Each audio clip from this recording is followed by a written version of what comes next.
Hello everyone. Today I have another book review for you, which is about a novel that I enjoyed a lot.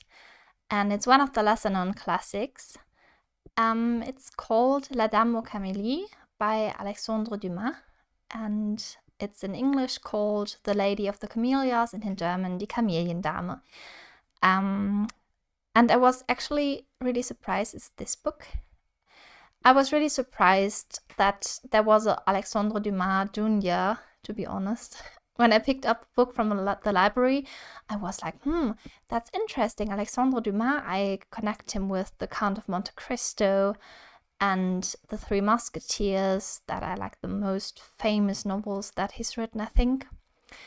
And I haven't really known that he has also written The Lady of the Camellias. I think I heard the title once, but I didn't really know what it was about, and I really enjoyed the cover. Maybe you can just look at it. I think it's really nice. So I was really surprised that he has also written this novel, but as it turned out, he didn't really write it. It was his son, and his son had an affair with a courtesan when he was, I think, 22 years old, and the courtesan died of tuberculosis very tragically, and Alexandre Dumas the younger, so the son of the famous author, he wrote a novel about that, and this is the novel that came out, and it's, surprise, the same story. It's about a young, wealthy gentleman who lives in Paris and falls in love with a courtesan called Marguerite Gautier, and she's living like a very glamorous lifestyle. She always goes to the theater and to the opera, and she has different lovers that all pay her money, but she also makes a lot of debt because she's got so many like hobbies, and she always wants to buy all the fancy clothes and attend all the parties and buy all the furniture and go to all the beautiful outings and whatever you can imagine. And Armand, he's like our protagonist.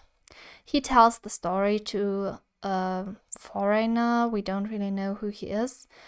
We just know that he happens to go by at Marguerite Gautier's apartment after she has died, because there's a big auction and all her furniture, all her belongings are going to be sold, and he picks up a book which is called Manon Lescaut by the Abbé Prévost, which has been like some kind of an inspiration because it also tells the story of like a tragic love story that is also like forbidden love, but it ends more tragically even, I think, and it's also not so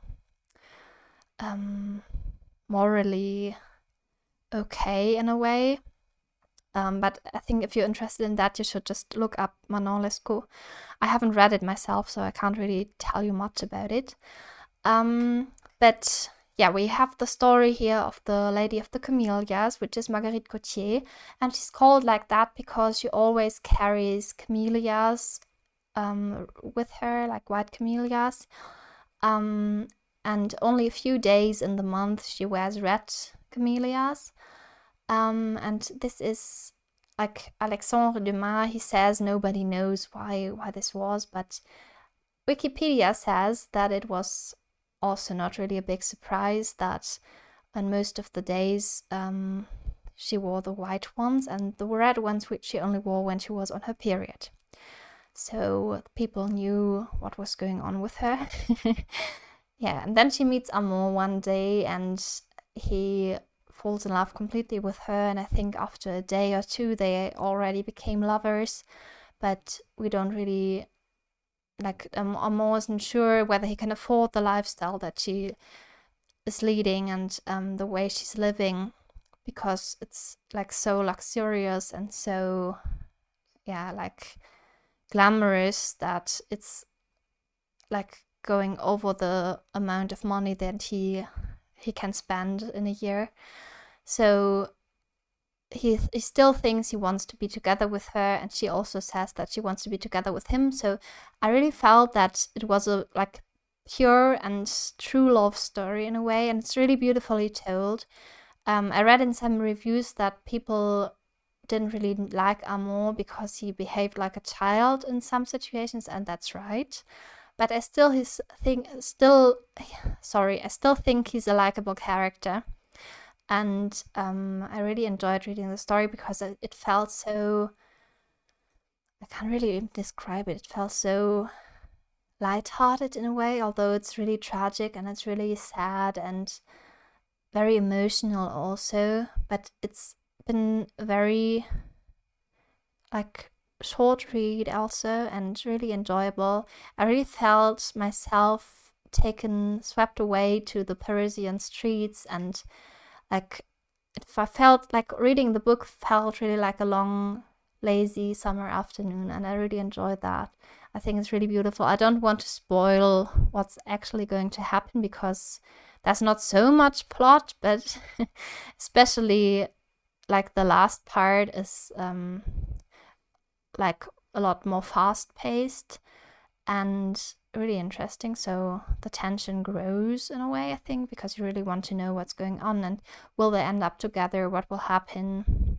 Although we know it's a tragic love story and we know that Marguerite is going to die because that's what the novel opens with, but we don't know about like the conditions. How does that happen, and why is the story so tragic apart from the death of her? Yeah, I really enjoyed the novel. It was published in 1848, which is also very historically, it's a very interesting year. And Alexandre Dumas was 23 years old, I think, when he published the book. And actually it became a huge success, and I think it was even his most successful book of all times. And after, I think, 1 or 2 years, he adapted it to a theater play, which actually played at the Théâtre de Vaudeville, which is also the theater that Marguerite Gautier loves to go to, which is really funny, I think. And even a few years later, it was transformed into the opera La Traviata, which you maybe know, by Verdi. And I think it's really interesting because I haven't really known about that connection, like La Traviata and The Lady of the Camellias and Alexandre Dumas, like younger. And it's sometimes I really love reading about like an author and his life and see how many connections he had with other authors from that time and how he adapts some stories and how it's all interconnected and intertwined. And it makes me realize so much how this all belongs together in a way. So yeah, I think I will stop here. I wouldn't want to take away a lot more from the story. It's really beautiful. The writing is really nice and neat, and it's easy to follow. I love the story from the beginning to the end. I can really recommend reading it. I think it's just a book that you wouldn't read this way today. And of course, it also touches the questions of morality and just love and society and things like that. But it does that not in a very judging way, but rather contemplating way, I think. And I really felt empathy for all the characters. So let me know whether you want to read the novel now too, or what you want to know about it, like whether you want to know anything else, whether you have read anything by Alexandre Dumas, either the older or the younger, like senior or junior. I haven't really read anything yet, I have to admit, but I will, and maybe I will talk about it too. So that's it for today. I hope you enjoyed the video. If yes, give it a thumbs up or leave a comment down below about your thoughts. And I also would enjoy if you subscribe to the channel, and see you in my next video. Have a nice day. Bye bye.